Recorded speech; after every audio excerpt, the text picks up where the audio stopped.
الله أكبر الله أكبر الله أكبر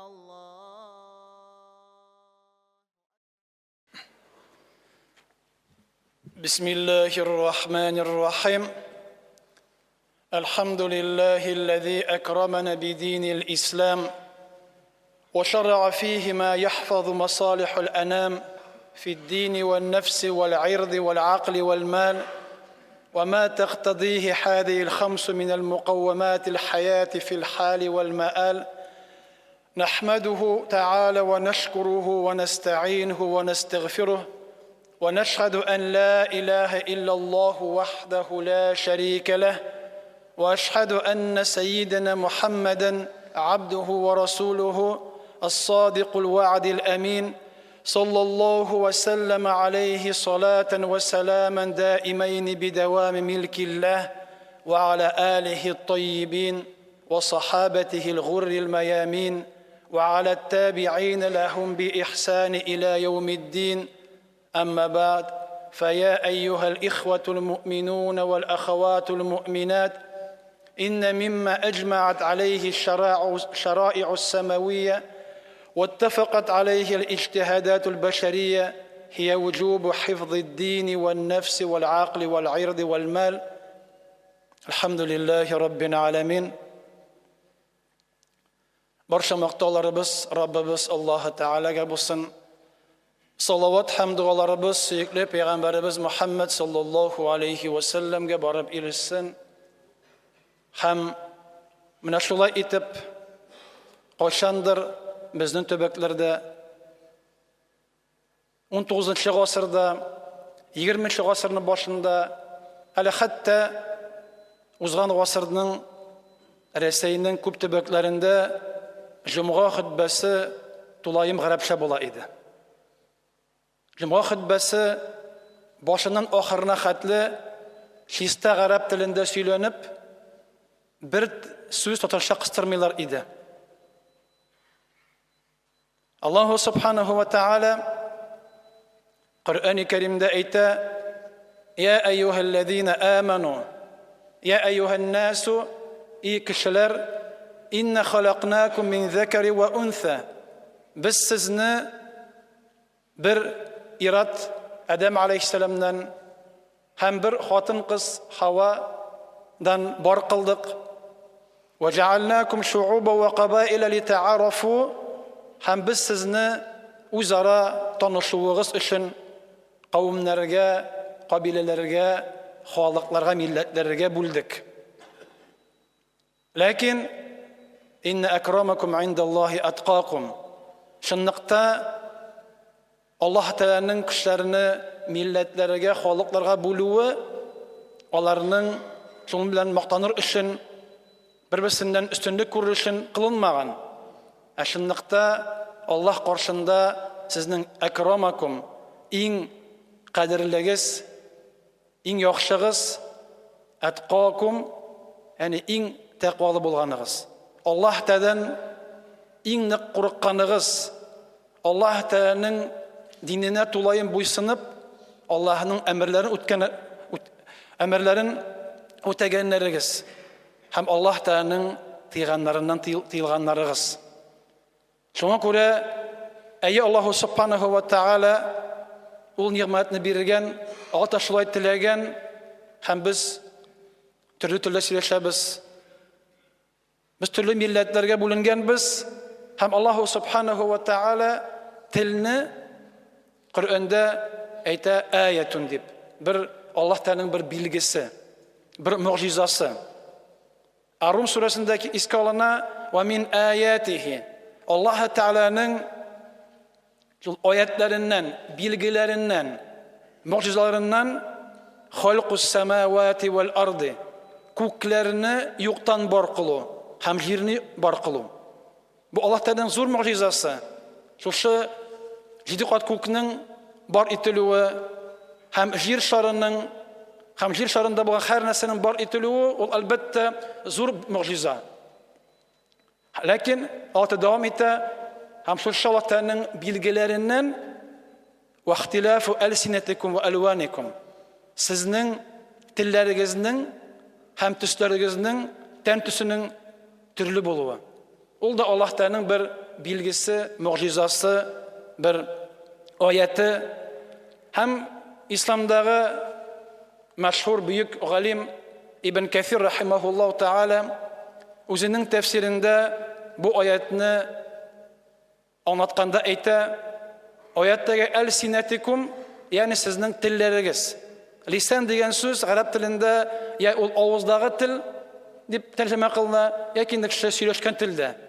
Ham bu oyatda ana ma'nosi sizning tillaringiz. Ham u ayta, bulari de arablar de, bulari tatar de. Tatar degani albatta ul biz tugul. Tatar deb arablar mongollarni ataganlar o'z vaqtida. Lekin bu so'z ishri ularning tillari boshqa de. Bulari de Gürjiler, Gruzinlar de, bulari Rumlalar, şol Yevropa halkı deb ayta, bulari Frankalar, Berberler, bulari Habeşiler, Efiyopiyada yaşayan kişiler, bulari de Hindiler, Sakaribeller, Hazerler, Ermenler, Kürtler de, hem boshqalari Allah subhanahu wa ta'ala barısını bar qilgan de, har birisini o'zining tili de. Har birisi o'z tilida so'ylasha, ham har birisi o'z tilini o'rganadi. Hem Allah subhanahu wa ta'ala Adam aleyhisselamni bar qilg'ashdan biz bilamiz, Qur'onda esga olana Allah subhanahu wa ta'ala ayta farishtalarga, ya'ni ayta Adam aleyhisselamga sindi har narsaning ismlarini ota deb. Hem Allah subhanahu wa ta'ala Adam aleyhisselamga har narsaning ismlarini o'rgatgandan so'ng farishtalarga da ayta, siz aytib qarag'iz deb. Ular ayta olmaylar. Ham Alloh taolo va allama Adam al-asma'a kullaha. Alloh taolo Adamga butun narsalarning ismlarini o'rgatgan deb kela. Ham qaysi bir tafsirlarda qaysi ulamar aytalar, Adam alayhissalomga Alloh subhanahu va taolo tillarini o'rgatgan deb. Qaysi bir aytalar 72 tilni o'rgatgan deb. Esga olinadi tafsirlarda. Ham shundan chiqib endi dunyoda tillarning ko'plariga taralgan, ham biz bugun qarasak, yer sharida tillarning soni 7 mingdan ortgan. Bizning Rossiyadagina ul 200 dan ortiq 300 yaqin til bor. Dagestonning o'zida 30lab, 40lab, Hindistondagina aytalar, misol uchun 400-500 til. Ya'ni xalqlar bo'linganlar til bilan. Har birisining o'z tili. Ham musulmon kishi ul albatta o'zining Alloh baratgan tilida bilirga tegish, o'zining tarixida bilirga tegish, ham o'zining dinida bilirga tegish. Shular bo'lgandagina kishining millati saqlanib qoladi. Ham bizning buyuk olimimiz Shihabuddin Marjani 19-asrda har vaqtda tatarlikni üstga ko'targan. Hatto Qozonda yurgan vaqtda ko'rsa viviskalarni, onda tatarcha yozilmagan bo'lsa, yoki ruscha usti yozilib tatarcha osti yozilgan bo'lsa, u aytgan, "Nik voy xushsiz" deb. Siz bir kim timi bitdi, ustiga yozilgan. Yozig'i tatarcha de, shu viviskalarni, kibit ismlarini, boshqalarini ham ustiga yozig'iz de, eritib yozig'iz deb aytgan. Ya'ni menda da hatto o'zining tilini ko'targan, ham o'zi urusha bilsa-da, so'ylashsa-da, lekin tatarlar orasida urusha so'zlar qistirmagan. Hatto iskolina aytmagiz deb, varenye deb, aytigiz deb, qo'ynatma yoki murabba tasarruf aytigiz deb, hatto qistirmagiz deb urush so'zlarini so'ylamagizga. Bizning bu kunda ko'plar urush so'zlari. Biz ani qistiramiz. Marjani bo'lsa, biz kursa shiltalar edi. Siz nega qistasiz? Rus til so'zlarini o'zingiz tiligizda so'zlar bo'la turib.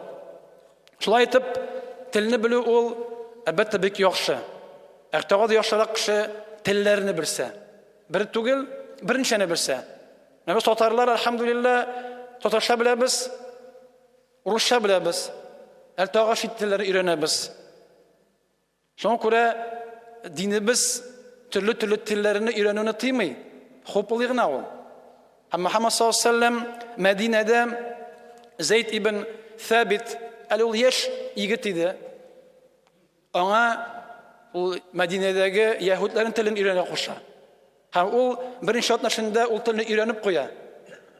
Muhammed sallam xat yazganda, onlarga kirgen xat okuganda, ona tercüme kılgan. Yani tügel bolsun deyip, aldau bolmasın deyip. Hem şular iske alına tanılgan sahabe Abdullah ibn Zübeyir radıyallahu anhum.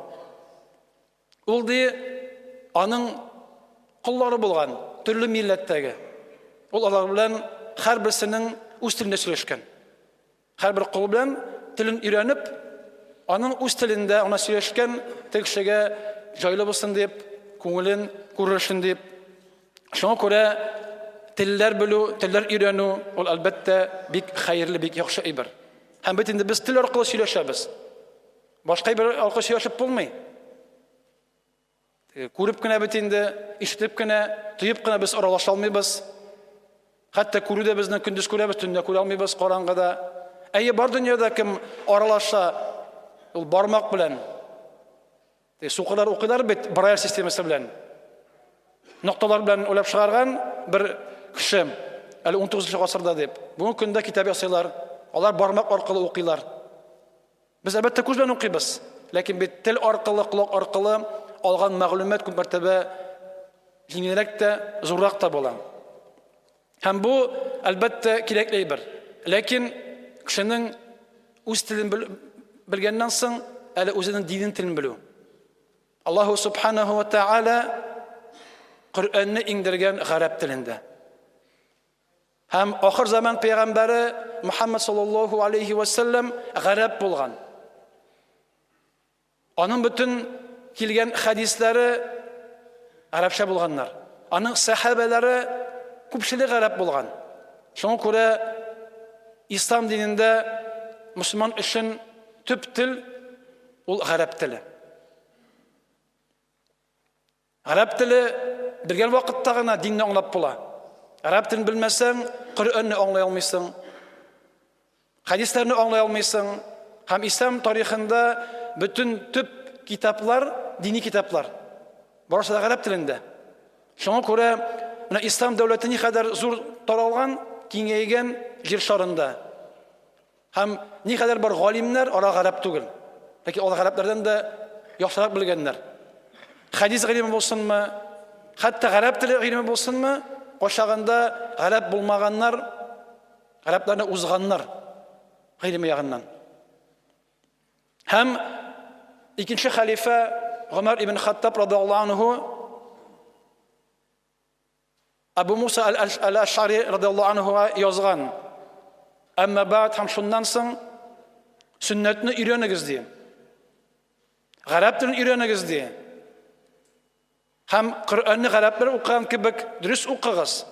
Çünki o garap tilinde ingen. Şoňa görä biz bitinde totaral bolsak da, başga milletler bolsak da biz Qur'onni garapça okuýbys. Garap öğrenemiz. Şoňa görä Qur'an okugan wagtda garapça okyrga, garapçalatda okyrga tırışyrga dip aytylgan. Hem aytgan şulay iki riwayatda aytgan Ömer ibn Hattab, garap tilini öğrenigiz, çünki o sizning dinigiz. O bizning dinimiz. Elbette her bir kişi garap tili bilүү mümkin tugul. Lakin İslam ümmetinde garap tilini bilgiçleri bularga tiyişler.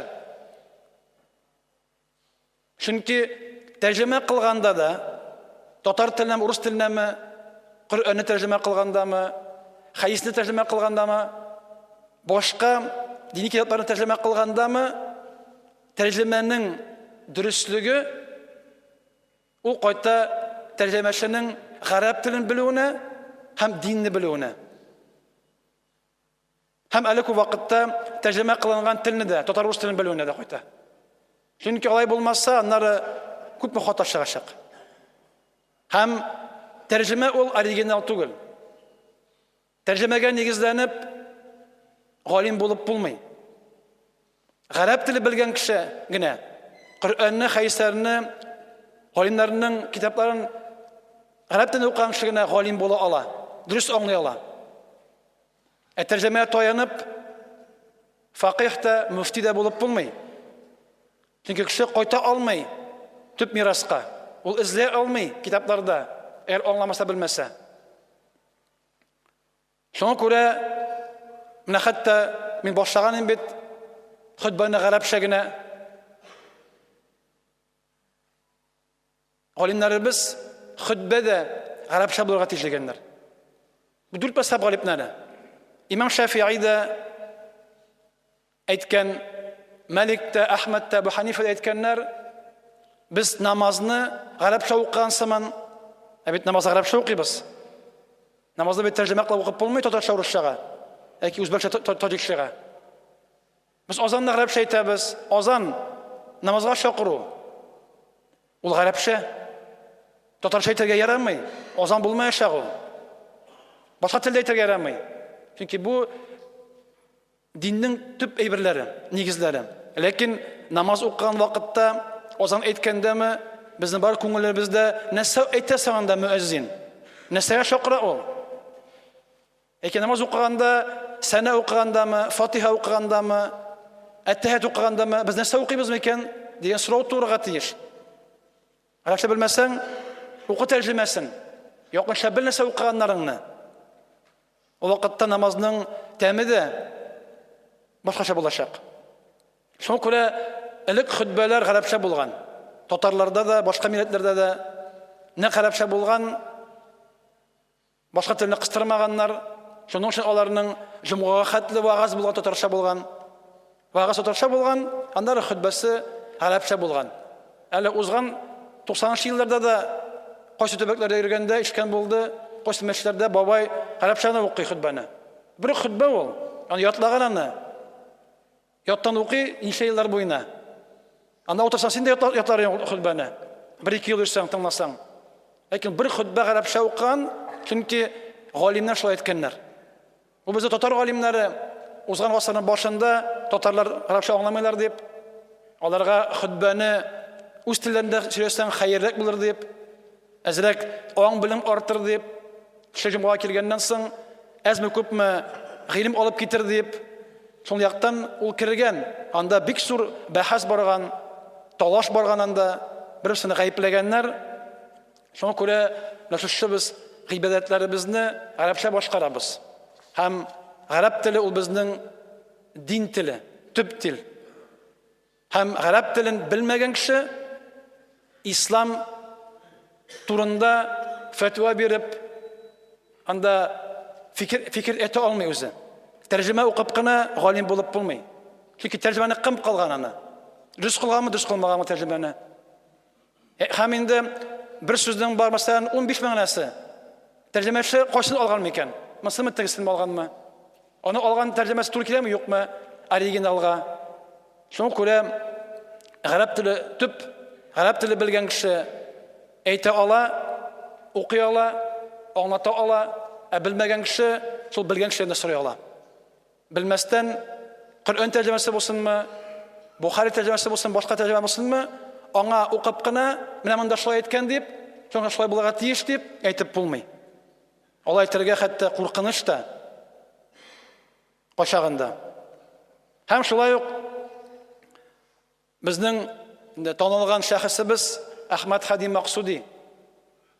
Без аның Муаллим Сәнине укыйбыз, шулай бит инде, хәреф өйрәнәбез, Гыйбадәт Сәмияне укыйбыз. Һәм ул әйткән, һәр мөселманга гарәпчә белү лазимдер дигән, мәҗбүри дигән. Чөнки динебезнең башы булган Коръән-и Кәрим ва хадис шәрифләр гарәп телендәдер. Дин китапларының улуглары, төп китаплары ва хутбаларыбызның һәммәсе гарәпчәдер дигән. Шуңа күрә ул никадәр аның Муаллим Сәнидән тыш башка бар гарәп теле өйрәнүче китаплары бар. Ул татарларга гарәп теле өйрәнегез дип язган дәреслекләр өйрәнегез дип, белегез дип. Шуңа күрә телләрне, үз телеңне белү хуплана. Башка телләрне белү шулай хуплана. Ләкин дөнья өчен, дин өчен гарәп теле кирәк безгә. Гарәп теле булган уртак тел. Һәм безнең галимнәребез кайсы бирләре Мәҗәни шикелле гарәпчә язганнар. kitaplarını bütün halk okusun deyip. Tatarcha yazmaganlar o'z xalqida gana. Bütün dünya musulmonlari okusun deyip. Ham bu kunda ko'p illarda borsang, marjanini bilalar. Kitabını o'qiganlar bostiralar chet ellarda. Turkiyada, Iordaniyada on kitoblar chiqa. Arab ustozlari, olimlari tekshirib, shuni bostiralar. Chunki arabcha yozgan o'rtaq til bo'lsin deb. Ayi orabizda ko'pimiz arabcha bila olmasdirda, lekin onlarga tish quvvatlab aytamiz. Arab tili bilmaysa, tarjimaga to'yanib, g'olim bo'lib bo'lmay, fatvo berib bo'lmay, kishilarga Alloh ta bulay aytgan deb aytib bo'lmay. Qo'rqinish u. O'z ustingizga onday javobni olmag'iz. Chunki yolg'izsang, g'olim bo'lmasa yolg'izsang, gunohli bo'lasan. G'olim bo'l yolg'izsa, anga savob qina, gunoh yo'q anga. G'odiy kishiga gunoh bo'lacak. Chunki ular arab tilini o'rganamiz, yakindi arab tilini bilgan kishilardan so'rab, ulardan o'qiymizda ham din turida bilar bilmas, Google'dagina qarab javob bermaymiz. Bu bizning zamona shiri. Bütün kishi bu kunda spetsialist qiylandi. Meditsinada, siyosatda, tuzilishda, dinda bir kitob o'qimaysa, bir soat darsda o'tirmaysa, arabcha bilmaysa, bir kitob o'qishag'imizda Google'dan izlab tunibizda ikki rolikni o'qiyimizda bir ikki maqolani e'lana bir spetsialistga. Bu zamonaning shiri. Ilm olay bo'lmaydi. Ilmga erishish uchun vaqt kerak, tirishlik kerak. Shunga ko'ra Alloh qarshısında eng zo'r gunohlarning birisi din turida bilmishli so'ylov. Alloh taolo Qur'onda hatto shirik qotuvdan da din turida, Alloh turida bilmisha so'ylovni ondan da nosharroq gunoh deb qo'yadi. Chunki shirik qotish o'tida o'zigina shirik qota. Onun günahı şahsi. Din turunda bilmishli so'ylov, onun ziyoni kishiga tegadi. Shunga ko'ra din turunda bir ovoz ochgancha bilmasang aytirga o'rin, men bilmayman deb, bilsang ayt shulay deb aytdilar deb, bilmasang ovoz ochmaysa men bilmayman deb aytasang-da, shuning bilan Alloh qarshısında javob beruvdan qutulasan. بارك الله لنا ولكم في القرآن العظيم ونفعني بالآيات والذكر الحكيم إنه هو الغفور الرحيم السميع الدعاء. الله أكبر الله أكبر الله